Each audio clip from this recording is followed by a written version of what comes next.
আদিতা, একটু যা তো, ঘরটা ঝাড়ু দে তো।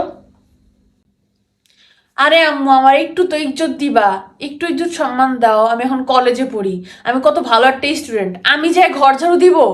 ভালো স্টুডেন্ট তুই তোর কলেজে, এখন এমন একটা প্রশ্ন করবো না, তোর জবান বন্ধ হয়ে যাবে একদম। আমি তোমার প্রশ্ন জবাব দিতে পারবো না, তাহলে তোমার পড়ালেখার কোনো মূল্যই থাকলো না। জিজ্ঞেস করো, তুমি কি প্রশ্ন জিজ্ঞেস করবা? দাঁড়া, আমি এখনই আসতেছি। আম্মু এমন কি প্রশ্ন করবে? আমি তো ম্যাথে একটু কাঁচা, আমার মনে হয় ম্যাথ থেকে কোনো একটা কোশ্চেন করবে। নে, এবার বল, এখান থেকে মুগ ডাল কোনটা? হ্যাঁ, মুগের ডাল কোনটা?